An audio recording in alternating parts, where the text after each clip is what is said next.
오늘 말씀 전도서 8장 9절부터 13절입니다. 내가 이 모든 것들을 보고 해 아래에서 행하는 모든 일을 마음에 두고 살핀즉 사람이 사람을 주장하여 해롭게 하는 때가 있도다. 그러되 내가 본즉 악인들은 장사 지낸 바 되어 거룩한 것을 떠나 그들이 그렇게 행한 성읍 안에서 잊어버린 바 되었으니 이것도 헛되도다. 악한 일에 관한 징벌이 속히 실행되지 아니하므로 인생들이 악을 행하는데 마음이 담대하도다. 죄인은 100번이나 악을 행하고도 장수하거니와 또한 내가 아노니 하나님을 경외하여 그를 경외하는 자들은 잘 될 것이요 악인은 잘 되지 못하며 장수하지 못하고 그날이 그림자와 같으리니 이는 하나님을 경외하지 아니함이니라. 아멘. 전도서 7장 8장에서는 해 아래 인생의 허물을 극복하기 위한 10가지 지침을 말합니다. 이 교훈들 가운데 교훈들은 모두 신본주의적 삶의 실천을 권고합니다. 그런 이유로 여기서 전도자는 인본주의적 지혜에 입각한 삶과 신본주의적 지혜에 입각한 삶을 계속해서 대립시키고 이를 통해 신본주의적 지혜에 입각한 삶의 우월성을 부각시키고 있습니다. 한편 여기서 신본주의적 삶은 달리 말하면 하나님 경외로 특징 지을 수가 있는데 본문은 하나님 경외란 마음속이나 입술에만 머무는 추상적인 개념이 아니라 하나님의 뜻을 실천함으로써 실생활 가운데서 구체적으로 구현해야 하는 실천적 성격을 지닌다라는 것을 잘 보여줍니다. 이런 맥락 아래 오늘 말씀을 보게 되면 10번째 교훈으로 해 아래 인생의 허무 극복을 위한 종말론적 근신 자세에 대해서 가르치고 있습니다. 즉, 해 아래 세상에서 악한 일에 대한 징벌이 신속히 실행되지 않고 선악의 혼재 상태가 유지됨으로 인해서 인생들이 악을 행하기에 담대하나 하나님께서는 장차 선악에 대해서 분명하게 심판하실 것이다 라는 종말론적인 경고를 주므로 인생의 허물을 극복하기 위해서는 악행을 버리고 선을 추구하는 경건한 삶을 살아야 한다는 것을 강조합니다. 이런 가운데 오늘 말씀을 보면서 생각할 수 있는 것은 먼저 참되고 지혜로운 지도자로서 서고 싶다면 먼저 하나님을 경외하는 자 되어라 말합니다. 9절 말씀을 보면 내가 이런 것들을 다 보고 마음을 다하여 해 아래서 행하는 모든 일을 살핀즉 사람이 사람을 주장하여 해롭게 하는 때가 있다 말합니다. 여기서 사람이 사람을 주장한다는 표현은 왕이 나라의 백성 전체를 다스리는 군주 제도를 지적합니다. 그런데 여기서 전도자 솔로몬은 해 아래 행하는 모든 일 가운데 이렇게 왕이 나라를 다스릴 때 사람을 해롭게 하는 것을 지적을 하는 것입니다. 이는 소위 폭군이라 불리는 악한 왕들에 의해 행해지는 폭정을 말합니다. 본절이 속한 문맥, 즉 선악의 혼재 상태로 인해 악인들의 방자함을 지적하는 내용 가운데 이를 가장 먼저 지적한 것은 이것이 악인들이 저지를 수 있는 대표적인 유형의 범죄고 또 그만큼 심각한 문제를 야기하는 것이기 때문입니다. 이는 그들이 행하는 악이 법적인 권력에 기초한 것이기 때문에 그렇습니다. 다시 말해서 그들은 자기에게 주어진 권세로 합법적으로 불법을 자행합니다. 이처럼 악한 왕이 통치할 경우 그의 악은 나라 전체에 영향력을 끼치게 마련입니다. 그가 관련주고 일삼으면 그 아래 대신들, 크고 작은 관료들, 지방 관리들에 이르기까지 이렇게 똑같은 행동을 한다는 것입니다. 그가 백성들에게 폭행을 가하면 마찬가지로 다른 모든 관리들까지 폭행을 저지르게 마련입니다. 아울러서 그가 거짓을 일삼으면 그 결과 역시 마찬가지로 나타나게 됩니다. 그렇다면 이들이 이처럼 악을 저지른 가장 근본적인 이유가 무엇이냐? 바로 그들의 심성 자체가 악하다라는 것입니다. 하지만 그보다 먼저 그들은 자신들이 손에 쥔 권세가 하나님으로부터 부여받은 것이다 라는 것을 모르기 때문입니다. 이는 그들이 자신들에게 주어진 권력이 무엇을 위한 것인지 올바로 인식하지 못하는 것임을 반영하는 것이기도 합니다. 무슨 말인가 하면 그들이 만약 자신들이 쥐고 있는 권세가 하나님으로부터 나온 것인 줄 알았다면 당연히 그것을 어떻게 사용할지도 알 것입니다. 곧 하나님의 뜻을 받들고 행하라고 하나님의 뜻을 구현해서 백성으로 하여금 하나님을 더 잘 섬기고 행복한 삶을 영위하도록 하기 위해 주어진 것임을 알 것이다 라는 말입니다. 하지만 그들은 이 일을 알지 못하기에 오로지 자기만을 위해 권세를 사용하고 그 권세로 백성들 가운데 악을 자행합니다. 더욱이 그들의 이런 악행은 제재를 가할 권세도 없기에 점점 강도가 더해집니다. 그만큼 강력하게 나라 전체에 확산이 되어 버립니다. 이 나라의 전체를 불법과 죄악과 구렁텅이로 만들어 버리기까지도 합니다. 이런 비참한 일들은 역사 가운데 종종 나타나는 일입니다.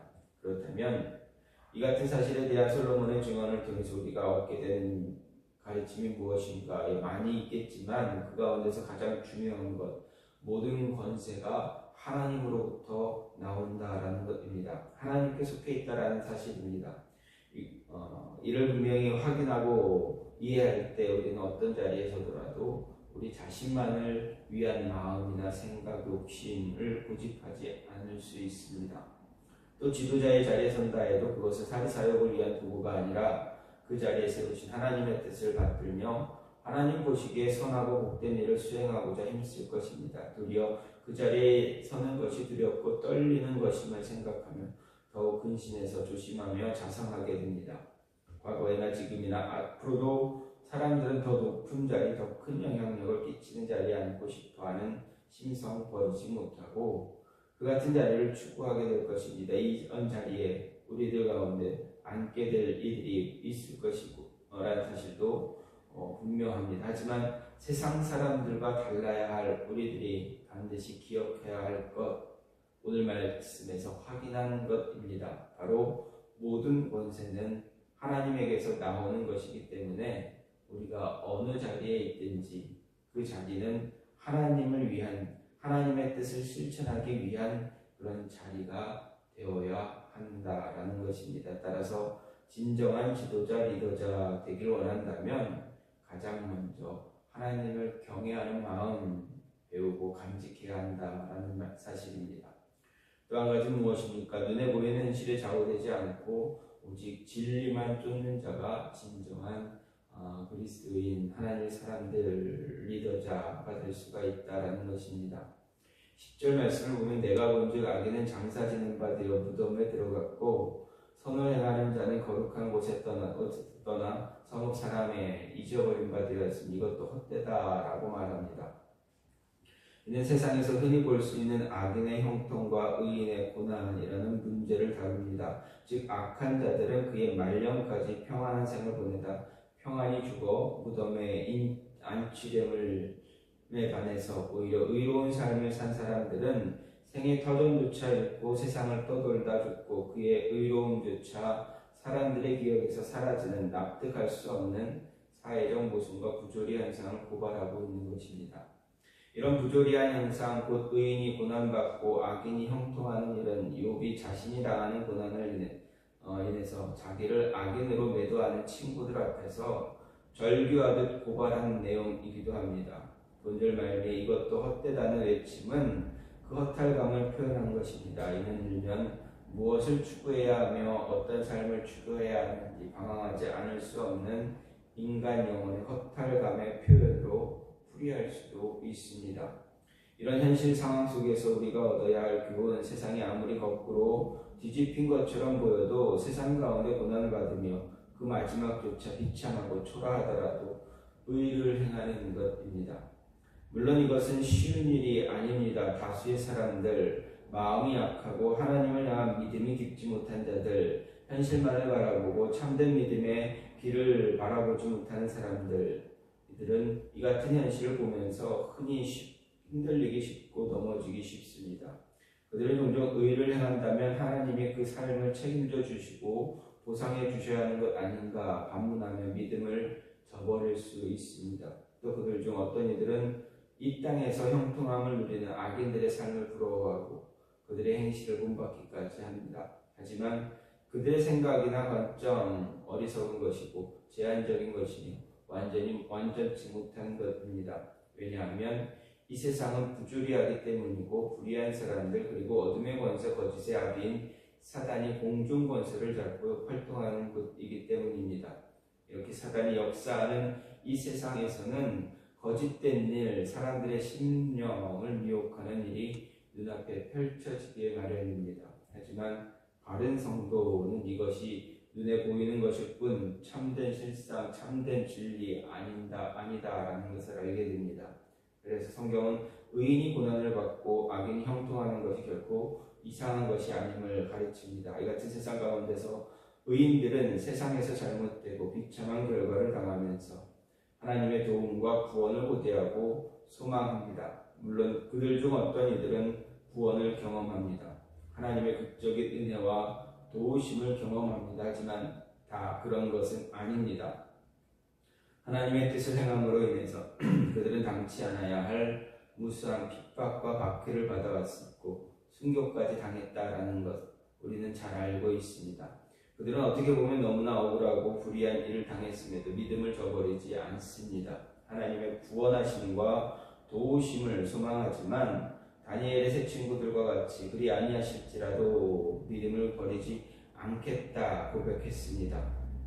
모든 이들, 모든 의인들, 모든 믿는 자들의 머리에는 그리스도께서는 아무 흠도 불의도 없으시면서 가장 불의하고 부조리한 일, 불합리한 일, 납득이 가지 않는 일을 당하셨습니다.